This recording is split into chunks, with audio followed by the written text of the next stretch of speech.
శ్రీ మహాగణాధిపతయే నమః. శ్రీమాత్రే నమః. మాచిరాజ్ భక్తి ప్రేక్షకులందరికీ నమస్కారం. జూలై నెలలో మేషాది ద్వాదశ రాశులకి మాస ఫలితాలు ఏ విధంగా ఉండబోతున్నాయో, అలాగే ద్వాదశ రాశుల వారికి జూలై నెల మొత్తం అదృష్టం కలిసి రావాలంటే ఏ దేవీ దేవతలను పూజించుకోవాలో, ఎలాంటి పరిహారాలు చేసుకోవాలో, ఏ మంత్రం జపించుకోవాలో, జూలై నెలలో ద్వాదశ రాశుల వారికి అనుకూలించే తేదీలేంటో, వ్యతిరేకించే తేదీలేంటో, జూలై నెల మొత్తం కూడా ద్వాదశ రాశుల వారికి మాస ఫలితాలు ఏ విధంగా ఉండబోతున్నాయో ఈ వీడియోలో మనం తెలుసుకుందాం. తదుపరి వృశ్చిక రాశి.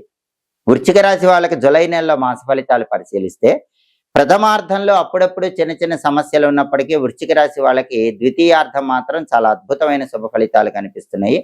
ప్రధానంగా ద్వితీయార్థంలో అంటే జూలై 16వ తేదీ నుంచి జూలై 31వ తేదీ వరకు వృత్తి వ్యాపారాల్లో బ్రహ్మాండమైన రాణింపును పొందగలుగుతారు. 15వ తేదీ వరకు మాత్రం విద్యార్థులు శ్రమతో విజయాలు సాధించినప్పటికీ, శ్రమతో ర్యాంకులు తెచ్చుకున్నప్పటికీ, జూలై 16 నుంచి 31 మధ్యలో విద్యార్థులకు చదువు నల్లేరు మీద నడకలా ఉంటుంది. చాలా సులభంగా మంచి ర్యాంకులు తెచ్చుకోగలుగుతారు. జ్ఞాపక శక్తి, మేధాశక్తి పెరుగుతాయి. అలాగే నిరుద్యోగులకు కూడా జూలై 15 వరకు ఇంటర్వ్యూల్లో లాస్ట్ రౌండ్లో ఫెయిల్ అయిపోయినప్పటికీ, జూలై 16 నుంచి జూలై 31 మధ్యలో మాత్రం వృశ్చిక రాశి వాళ్ళకి లాస్ట్ రౌండ్ కూడా క్లియర్ చేసుకొని బ్రహ్మాండమైన హై ప్యాకేజ్తో క్వాలిఫికేషన్కి తగిన ఉద్యోగం వచ్చే అవకాశాలు ఎక్కువగా ఉన్నాయి. అలాగే ఉద్యోగంలో ప్రమోషన్ కోసం ప్రయత్నాలు చేసుకునే వృశ్చిక రాశి వాళ్ళకు కూడా జూలై 16వ తేదీ నుంచి జూలై 31వ తేదీ మధ్యలో ప్రమోషన్లు వచ్చే అవకాశాలు బలంగా ఉన్నాయి. వ్యాపారం కూడా ప్రారంభంలో కొంత నత్తనడకన ఉన్నా, వ్యాపారంలో లాభాలు 15వ తేదీ వరకు తక్కువగా ఉన్నా 16వ తేదీ నుంచి మళ్ళీ వ్యాపారం బాగా పుంజుకుంటుంది. ఊహించిన దానికంటే వ్యాపారంలో ఎక్కువ లాభాలు పొందగలుగుతారు. కాబట్టి విద్యా, ఉద్యోగ, వ్యాపార రంగాల్లో వృశ్చిక రాశి వాళ్ళకి జూలై నెలలో 1వ తేదీ నుంచి 15వ తేదీ వరకు సాధారణ ఫలితాలు కనిపిస్తున్నా, 16వ తేదీ నుంచి 31వ తేదీ వరకు మాత్రం చాలా అద్భుతమైన శుభ ఫలితాలు కనిపిస్తున్నాయి. ఆర్థికంగా చాలా బాగుంటుంది. మనోధైర్యంతో ముందుకు వెళ్ళగలుగుతారు. కష్టసాధ్యమైనటువంటి పనుల్లో కూడా అద్భుతమైన ఆత్మవిశ్వాసంతో, అచంచలమైన పట్టుదలతో చక్కటి విజయాలను అందిపుచ్చుకోగలుగుతారు. కొన్ని సమస్యలు చాలా సులభంగా పరిష్కరిస్తారు. కఠినమైన సమస్యలు సైతం మీ తెలివితేటలతో అలవోకగా పరిష్కరించుకోగలుగుతారు. అలాగే సంతాన సౌఖ్యం ఉంటుంది. పిల్లల గురించిన శుభవార్త వింటారు. అంటే కొత్తగా వివాహమైన వృశ్చిక రాశి వాళ్ళైతే సంతానం కలగటం గురించిన శుభవార్త వింటారు. సంతానం ఉన్న వృశ్చిక రాశి వాళ్ళైతే సంతానానికి సంబంధించిన విద్య, వివాహ, విదేశీయానాలకు సంబంధించిన శుభవార్త విని దానివల్ల ఆనందాన్ని పొందుతూ ఉంటారు. అలాగే శత్రువుల మీద ఆధిపత్యాన్ని ప్రదర్శిస్తారు. శత్రువులను కూడా మిత్రులుగా మార్చుకోవటానికి చేసే ప్రయత్నాలు చాలా చక్కగా అనుకూలిస్తాయి. స్త్రీ సౌఖ్యం అనేది వృశ్చిక రాశి పురుషులకు జూలై నెలలో చాలా ఎక్కువగా కనిపిస్తోంది. సమాజంలో స్త్రీ పురుషులు వృశ్చిక రాశి వాళ్ళు జూలై నెలలో ఉన్నత స్థితికి చేరటానికి, బాగా పై స్థాయికి ఎదగటానికి చేసే ప్రయత్నాలు చాలా అద్భుతంగా అనుకూలిస్తాయి. అలాగే ప్రయాణ సౌఖ్యం ఉంటుంది. ప్రయాణాలు చేయటం ద్వారా దూర ప్రాంతాలకు మంచి ప్రయోజనాలు పొందే యోగం కూడా వృశ్చిక రాశి వాళ్ళకు ఉంది. అయితే ఒక్కొక్కసారి ఉద్రేకంగా మాట్లాడుతూ ఉంటారు. ఆ ఉద్రేక స్వభావం వల్ల, ఆ కోప స్వభావం వల్ల అప్పుడప్పుడు మీకు కొంత వ్యతిరేకత అనేది ప్రజల్లో ఏర్పడుతూ ఉంటుంది. సమాజంలో కానీ, కుటుంబంలో కానీ మీకు వచ్చేటటువంటి ఆ ఉద్రేకత, ఆ కోపం వల్ల కొన్ని సమస్యలు వస్తాయి, వ్యతిరేకత పెరుగుతుంది. కాబట్టి ఒక్క కోపాన్ని అదుపులో ఉంచుకుంటే మాత్రం వృశ్చిక రాశి వాళ్ళకి జూలై నెలలో తిరుగులేదు.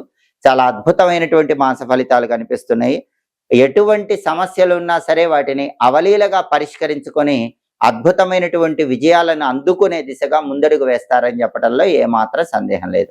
వృశ్చిక రాశి వాళ్ళకి జూలై నెలలో కలిసి వచ్చేటటువంటి తేదీలు 2, 9, 10, 11, 17, 18, 19, 24, 29 ఈ తేదీల్లో ముఖ్యమైన పనులన్నీ చేసుకోండి. అలాగే జూలై నెలలో వృశ్చిక రాశి వాళ్ళకి కలిసి రాని తేదీలు, ప్రతికూల తేదీలు 4, 6, 7, 13, 14, 15, 22, 27. ప్రతికూల తేదీల్లో ఎలాంటి పనులు చేయకండి. అనుకూల తేదీల్లో ముఖ్యమైన పనులన్నీ చేసుకోండి.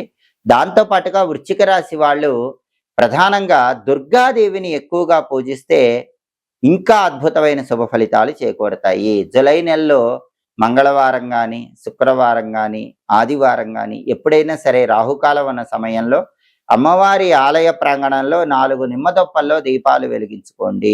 నిమ్మదొప్పల్లో నువ్వుల నూనె పోసి ఒక్కొక్క దానిలో 2 కుంభవత్తులు, పువ్వొత్తులు వేసి రాహుకాల నిమ్మదీపాలు వెలిగించుకుంటే వృశ్చిక రాశి వాళ్ళకి జూలై నెల మొత్తం ఇంకా అద్భుతమైన శుభ ఫలితాలు చేకూరతాయి. అలాగే శివుడికి తేనెతో అభిషేకం చేసినా కూడా విశేషమైన ప్రయోజనం కలుగుతుంది. జూలై నెలలో వీలైనప్పుడల్లా గోమాతకు ముల్లంగి తినిపిస్తూ ఉండండి. ప్రతిరోజు కూడా దుర్గాం దేవీం శరణమహం ప్రపద్యే ఈ మంత్రాన్ని 21 సార్లు చదువుకోండి. దుర్గాం దేవీం శరణమహం ప్రపద్యే ఈ మంత్రం చదువుకోవడంతో పాటు వీలైతే ప్రతిరోజు దుర్గా అష్టోత్తర శతనామావళి అంటే దుర్గాదేవికి సంబంధించిన 108 నామాలు పఠించడం లేదా శ్రవణం చేయటం చేయండి. దుర్గాదేవిని ఎంత పూజిస్తే వృశ్చిక రాశి వాళ్ళకి జూలై నెలలో అంత అద్భుతమైనటువంటి శుభ ఫలితాలు చేకూరుతాయి. మొత్తం మీద జూలై నెల వృశ్చిక రాశి వాళ్ళకి చాలా అద్భుతంగా ఉందని చెప్పడంలో ఏమాత్రం సందేహం లేదు. జాతకంలో గ్రహ దోషాలు ఎక్కువగా ఉన్నప్పుడు ఆ గ్రహ దోషాలన్నీ తొలగింపజేసుకోవటానికి ఫలదానం విశేషంగా సహకరిస్తుంది. కొన్ని ప్రత్యేకమైన పండ్లు దానం ఇవ్వటం ద్వారా ప్రత్యేకమైన గ్రహాల అనుగ్రహానికి సులభంగా పాత్రలు కావచ్చు. నవగ్రహాల్లో సూర్యుడి అనుగ్రహం కలగటానికి నిమ్మ పండ్లు దానం ఇవ్వాలని జ్యోతిష శాస్త్ర పరంగా చెప్పడం జరిగింది. నిమ్మ పండ్లు ఎప్పుడైనా సరే ఆదివారం పూట దానం ఇచ్చినట్లయితే గృహంలో ఉన్నటువంటి సమస్త వాస్తు దోషాలు తొలగిపోతాయి, దృష్టి దోషాలు తొలగిపోతాయి, సూర్యుడి సంపూర్ణమైనటువంటి అనుగ్రహం కలుగుతుంది. అలాగే అరటి పండ్లు దానం ఇస్తే నవగ్రహాల్లో చంద్రుడి అనుగ్రహం కలుగుతుంది, చంద్రగ్రహ దోషాలు తొలగిపోతాయి. అదేవిధంగా అరటి పండ్లు దానం ఇస్తే లక్ష్మీ కటాక్షం కలుగుతుంది. లక్ష్మీదేవి సహజంగా చెంచల, ఒకచోట స్థిరంగా ఉండదు. అలాంటి లక్ష్మీదేవి గృహంలో స్థిరంగా ఉండటానికి సోమవారం పూట అరటి పండ్లు దానం విశేషంగా సహకరిస్తుంది. అలాగే కుటుంబంలో సుఖ సంతోషాలు వెళ్ళి విరవటానికి కూడా అరటి పండ్లు దానం చాలా అద్భుతంగా సహకరిస్తుంది. అదేవిధంగా గింజలతో ఉన్నటువంటి దానిమ్మ పండు దానం ఇచ్చినట్లయితే నవగ్రహాలలో కుజుడి అనుగ్రహం కలుగుతుంది, కుజదోష తీవ్రతను తగ్గింపజేసుకోవచ్చు. దానిమ్మ పండు దానం ఇవ్వటం ద్వారా సర్వ వ్యాధుల తీవ్రతను తగ్గింపజేసుకోవచ్చు, సర్వ పాపాలు తొలగిపోతే దీర్ఘాయుర్దాయం చేకూరుతుంది. మంగళవారం రోజు దానిమ్మ పండ్లు దానం ఇవ్వటం విశేషమైన శుభ ఫలితాలను కలిగింపజేస్తుంది. అలాగే బుధగ్రహ దోషాలు తొలగింపజేసుకోవటానికి మామిడి పండును బుధవారం దానం ఇవ్వాలి. మామిడి పండ్లు దానం ఇవ్వటం ద్వారా బుధగ్రహ దోషాలు తొలగింపజేసుకోవడంతో పాటుగా అది దేవతలకు ప్రీతికరమైన పండు కాబట్టి సమస్త అభీష్టాలు నెరవేరుతాయి, కీర్తి ప్రతిష్టలు కలుగుతాయి. అలాగే గురుగ్రహ దోషాల నుంచి బయటపడటానికి పనస పండు దానం గురువారం ఇవ్వాలి. గురువారం పనస పండు దానం ఇస్తే గురుబలం పెరుగుతుంది, బంగారం కొనుక్కునే యోగం సిద్ధిస్తుంది. అలాగే పనస పండు దానం ఇవ్వటం ద్వారా అశ్వమేధ యాగం చేసిన అద్భుతమైన ఫలితం కూడా కలుగుతుంది. శుక్రగ్రహ దోషాలన్నీ తొలగింపజేసుకోవాలంటే శుక్రవారం పూట ఖర్జూర పండ్లు దానం ఇవ్వాలని జ్యోతిష శాస్త్ర గ్రంథాల్లో చెప్పారు. శుక్రదోషాలు తొలగిపోయి వివాహ దాంపత్య సమస్యలు అధిగమించడానికి ఖర్జూర పండ్లు దానం శుక్రవారం ఇస్తే అద్భుతమైన ఫలితాలు కలుగుతాయి. ఖర్జూర పండ్లు శుక్రవారం దానం ఇస్తే నిత్య ఆరోగ్యం కలుగుతుందని, అలాగే శారీరకంగా బలం చేకూరుతుందని, దుష్ట శక్తులన్నీ తొలగిపోతాయని, శత్రు బాధ నుంచి బయటపడచ్చని కూడా జ్యోతిష శాస్త్ర గ్రంథాల్లో చెప్పారు. అలాగే శనివారం పూట జాతక పరంగా ఉన్న శని దోషాలు పోవటానికి, రాశి పరంగా ఉన్న శని దోషాల నుంచి బయటపడటానికి నేరేడు పండ్లు దానం ఇవ్వాలని జ్యోతిష శాస్త్రంలో చెప్పారు. అప్పుడు శని అనుకూలిస్తాడు. శని వక్ర దృష్టి వల్ల ఏర్పడే వ్యతిరేక ఫలితాలు తొలగిపోతాయి. అలాగే శనివారం నేరేడు పండ్లు దానం ఇస్తే పితృదేవతలకు కూడా ఆనందం కలుగుతుంది, పితృదోష తీవ్రత తగ్గుతుంది. శనివారం నేరేడు పండు దానం ఇచ్చిన వాళ్ళు సర్వ పాపాల నుంచి విముక్తులవుతారని కూడా జ్యోతిష శాస్త్ర గ్రంథాల్లో చెప్పారు. అలాగే రాహుకేతు దోషాలన్నీ తొలగింపజేసుకోవడానికి ఒక అద్భుతమైనటువంటి పండును దానం ఇవ్వాలి. ఆ అద్భుతమైన పండు ఏంటంటే మాదీ ఫలము. మాదీ ఫలం అంటే పుల్లగా ఉండే ఏ పండైనా మాదీ ఫలం అంటారు. సహజంగా దబ్బ పండు గాని, పెద్ద నిమ్మ పండు గాని వీటిని మాదీ ఫలం అనే పేరుతో పిలుస్తారు. వీటిని ఎప్పుడైనా సరే మంగళవారం గాని, ఆదివారం గాని దానం ఇచ్చినట్లయితే రాహుకేతు దోషాలన్నీ కూడా తొలగిపోతాయి. అలాగే ప్రధానంగా కేతుగ్రహం సంపూర్ణంగా యోగించడానికి ఈ మాదీ ఫలం అంటే దబ్బ పండు గాని, పెద్ద నిమ్మ పండు గాని ఎక్కువగా సహకరిస్తుందని జ్యోతిష శాస్త్ర గ్రంథాల్లో చెప్పారు.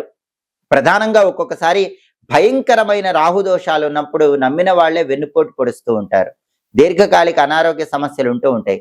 జీవితంలో ఫ్లక్చుయేషన్స్ ఎక్కువ ఉంటాయి. ఒకసారి బాగుంటే ఒకసారి బాగుండదు. అటువంటప్పుడు రాహుదోషాల నుంచి సంపూర్ణంగా బయటపడటానికి ఈ మాదీ ఫలం అంటే దబ్బ పండు, పెద్ద నిమ్మ పండు ఇలాంటివి కాకుండా కొబ్బరికాయ దానం ఇవ్వాలని జ్యోతిష శాస్త్ర గ్రంథాల్లో చెప్పారు.